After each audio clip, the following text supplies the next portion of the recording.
Good day everyone, this is April Tan Soto and we are tasked to discuss the whole chapter 3 of the Fire Protection and Arson Investigation.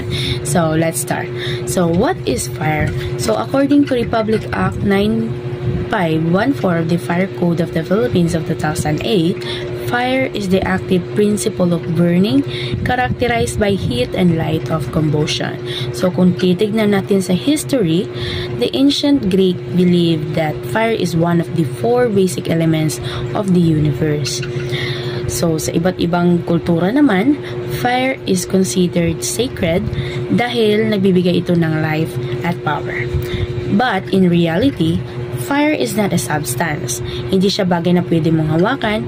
Instead, fire is a process, isang chemical reaction na tinatawag na oxidation. Ito yung reaction na makikita natin, for example, kapag nag-brown ang apple, or nagtatarnish ang silver, o nagra-rust ang pako or yung mga metals. Metal. According to National Fire Protection Association of 2022, fire is a rapid oxidation process na may kasamang heat and light. In simple word, fire resulted from combustion. So when we say combustion, it is a chemical reaction between a fuel and an oxidizing agent, usually oxygen in the air. So in simple word, combustion is a process of burning.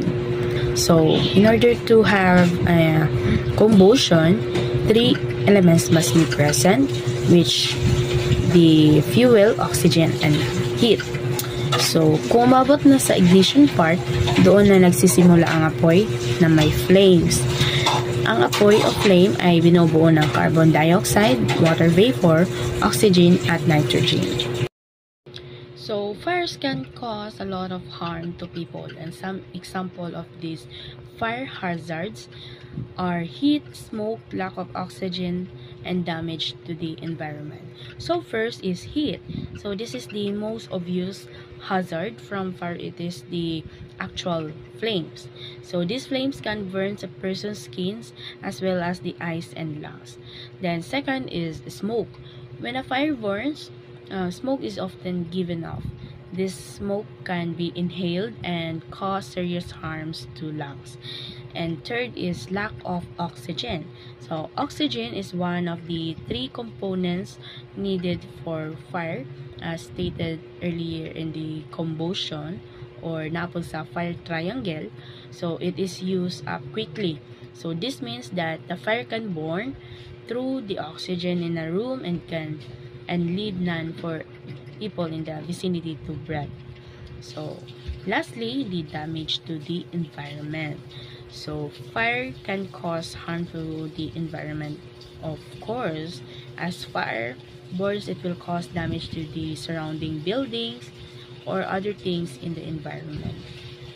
So now let's move to the classification of fires. So there are 5 classifications. So first is class A. So these are those types of fires from ordinary combustible materials such as woods, cloth, mga papel, mga rubber, or even yung mga plastics. So they burn with ember and leaf and ash. While in class B, these are those flammable liquids. For example, petroleum greases, tars, oils, and oil-based paint, solvents, alcohols, and flammable gases. In class C, fuels that would be A and B. So it's either those in class A, those ordinary combustible materials, and in class B, flammable liquids. In class D, those are fires with combustible metals such as magnesium, titanium, zirconium, lithium, and potassium. So most cars contain numerous such metals. And lastly, the last classification of fires is the class K. So these are those fires in cooking appliances that involve acceptable cooking media such as vegetable or animal oil and fats.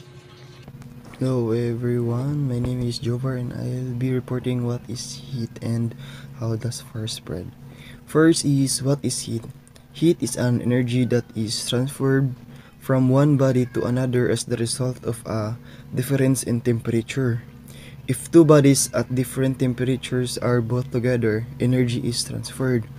For example, heat flows from the hotter body to the colder. Ang example ani is kanang ice cubes. Di ba ang ice cubes pag gunitan nimo siya habang gadugay magmelt ang ice cubes kay because ang imong kamot na ang temperature sa imong kamot and sa temperature sa ice cubes is different, so that's why habang gadugay siya magmelt ang ice cubes kay tungod sa heat temperature sa imong kamot. So more example. And second is, how does fire spread? First is conduction. Heat transfer by direct contact. A burning object ignites nearby items. For example, di ba? Pag maghaling ka, di man pagsindi mo sa dito sa uling is musiga dayon. Naarami yung mga parts sa uling na nagsiga lang, and habang ginapaypayan mo siya, kay drop siya musiga jud mo spread. Kay tungod is katong tapad na uling na wala pa na kalayuhan is ma-direct contact katong nagkalayo na, so mo nang habang galugay mo spread siya antud sa mubagan jud siya. Example ba na is kanang lighter, pag isindi nimo ang lighter and then na papel, and i-direct contact nimo ang papel sa lighter, kalayo sa lighter mo na ang mo kalayo pud ang papel due to direct contact. Second is convection. Heat transfer by movement of hot gases, air. Rising hot air spreading fire in the room. Rising hot air, for example, naay closed na kitchen and walay exhaust and wala pa proper ventilation, so abang gadugay kagaloto dra ang katong hot air na gikan sa imong ginaluto is consistent siya naga-release, so ang katong cooler air na naa sa room daan before ana is mailisan siya hot air kay ang hot air di man siya kagawas-gawas sa room kay walay proper ventilation or exhaust. So mo nang mo heat pud ang room kay ang katong cooler air mailisan siya og hot air. So mo init siya. Second is spreading fire in a room. For example, naay in fire siya. Naay sa room, naay kalayo sa ground, and then ang ground is kalayo no, and then katong fire is release man siya og hot gases padung sa ceiling, so katong mga object na dali ra masunog sa ceiling is masunog siya kay because of hot gases. For example, katong kahoy sa ceiling ana. Third is radiation. Heat transfer by electromagnetic waves. For example, di ba, we know man jud ang heat naga-emit siya og infrared radiation. So katong mga kung naay kalayo and then katong tapad na is maigo siya consistently sa radiation, sa infrared radiation is mag-create mo siya og kalayo. For example, kanang sunog, di ba, ang sunog kay mutabok siya kay for example, sunog sa barangay, baskin pag di siya direct contact, as long as katong isa ka balay is naigo siya og consistent sa infrared radiation, muna mo kalayo po siya appeal kay tungod sa infrared radiation. Even dili siya direct contact, as long as consistent ang pag-igo sa infrared radiation and mutaas ang temperature, that is why katong pikas na balay is mo kalayo na pod. That is all. Thank you. Good day, sir. Good day, everyone. My name is Lowell J.G. Torion. Today, I will discuss the stages of fire development. First is the traditional fires. Involves the natural materials, woods, wool, cottons, with lower heat release and less toxic smoke than modern fires. So, this is the early stage of fire. It is a small flame that starts when the fuel heat and oxygen combine. The fire gives off heat through convection and radiation. So number one stages is growth or incipient stage. First, starts small, fueled by initial ignition. Second is flame spread as heat ignites nearby fuels through convection and radiation. Hot gases rise and collect at the ceiling, preheating materials until room is wide and ignition occurs. As nearby objects heat up, they release flammable gases, making it easier for the fire to spread. Smoke and hot gases collect at the ceiling, which can be eventually cause the whole room to ignite if the first fire is not controlled. This is when a small fire starts growing bigger because the heat spreads and prepares other things to catch fires. So the stages of fire development or the traditional fires, number one is the ignition stage. Fire starts with a fuel, heat, oxygen, and combining small localized flame with a little heat and smoke can usually be controlled with a fire extinguisher. So the ignition stage starts when the fire first starts. It happens when a fuel like wood or cloth, heat, a match or lighter or spark, and oxygen come together. These flames is still small and weak, producing just a little heat and smoke. At this stage, the fire is still easy to control using water, fire extinguisher, or simply removing the fuel. Next is the incipient stage. Pre-ignition phase where embers heat flammable materials with oxygen. Heat increases and prepares for fuel ignition. So in this stage is called the growth stage of fire. The fire starts to heat up nearby materials, even those that haven't caught fire yet. For example, embers or small flames can heat up dry leaves, paper, or plywood until they are ready to burn. The fire is becoming stronger because oxygen keeps feeding it and the heat is building up. Next is the rollover. As the fire gets hotter, it produces smoke and hot gases that rise to the ceiling. These gases collect and spread across the room. If they ignite, you'll see flashes of fire in the smoke layer near the ceiling. This is called the rollover, and it is a warning sign that much bigger fire or flashover is about to happen. Lastly is the flashover.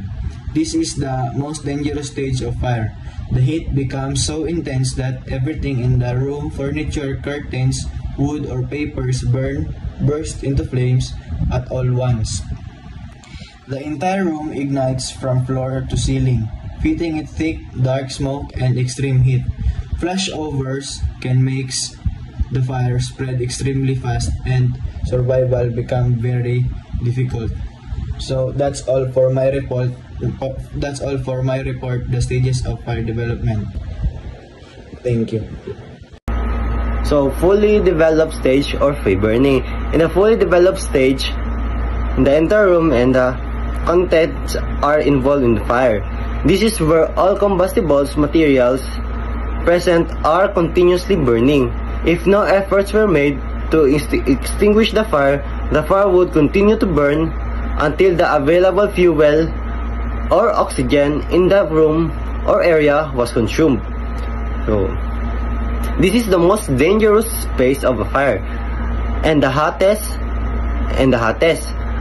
At the peak of combustion, once all the materials has been ignited, the fire begins its downward spiral. So, decay stage or smoldering. So, this happens when the available oxygen is consumed. Although some oxygen remains in the fire area, visible flames have started to diminish. And the fire continues to smolder. This also happens when the fire consumes available fuel. With a decrease in fuel or oxygen, the fire reduces down to embers and ashes. In other words, the decay stage occurs when oxygen or fuel is largely consumed. Visible flames diminish and the fire to smolder. The fire reduces its ember and ash but remains dangerous since as the reproduction of oxygen or new fuel can reignite it. It is the longest fire stage and may last for hours in large fires before all embers are fully distinguished or extinguished. So what is backdraft? Backdraft is a smoke explosion which can occur when additional oxygen is introduced into a smoldering fire, and the heated gases enter their flammable range and ignite with explosive force. So what is backdraft? A backdraft happens when a fire in an enclosed space burns in a low oxygen environment, causing incomplete combustion. This results in a buildup of superheated gases and unburned fuel vapors.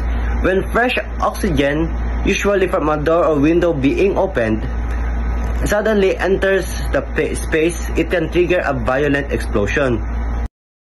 So these are the warning signs of possible backdraft. First is heavy dense smoke with no visible flame in a tightly closed occupancy.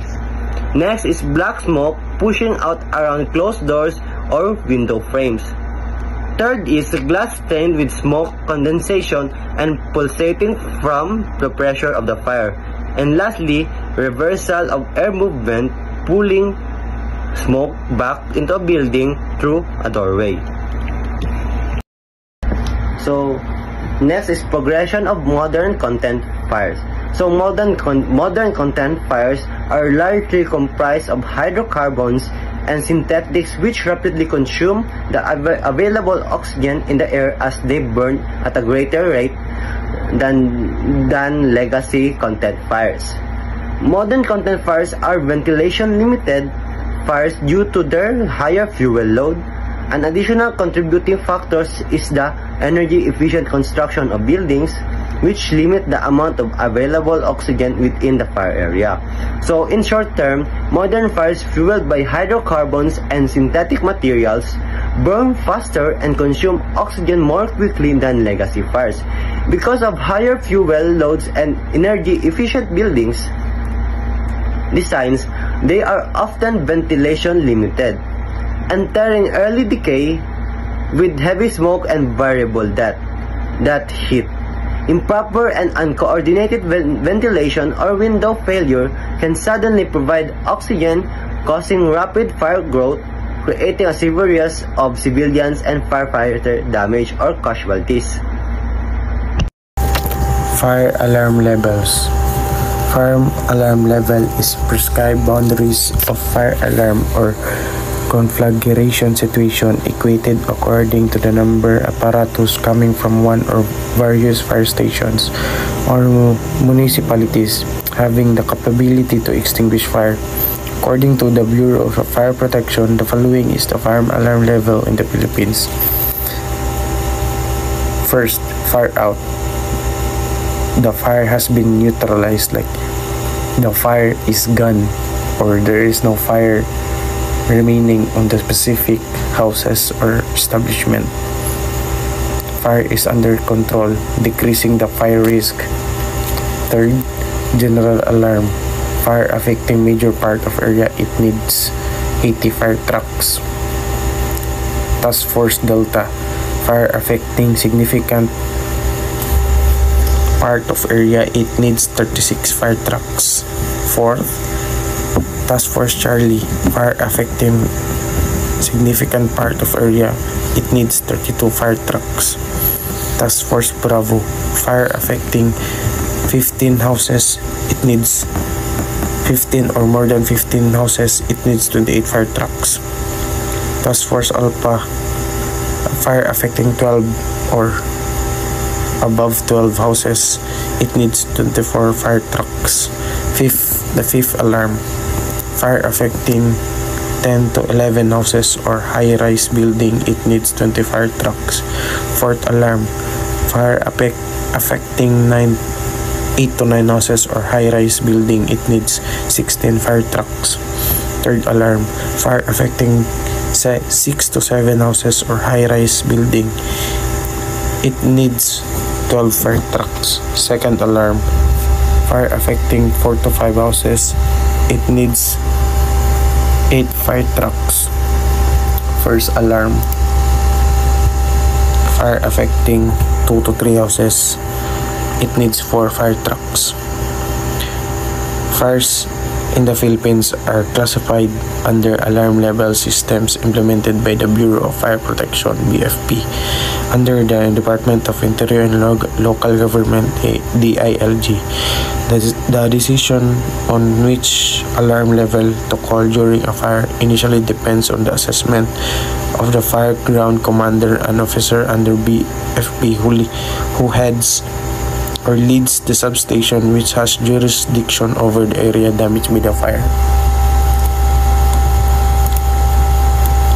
Fire alarm levels are very important because they provide a standard way to communicate the severity of a fire and coordinate the appropriate emergency response. First,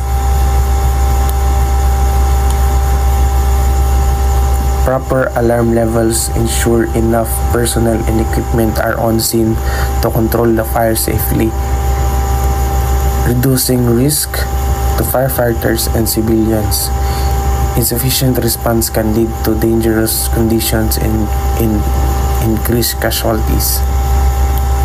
Second, alarm levels helps establish the command structure on scene. Higher alarms bring more command officers and specialized units, improving overall incident management. And lastly, alarm levels can inform the public and media about the seriousness of a fire, helping people to understand evacuation orders or safety precautions. Fire alarms levels are very crucial for organizing an effective, timely, and safe firefighting response. They ensure that emergencies are handled with the right scale of resources and coordination, ultimately saving lives and properties.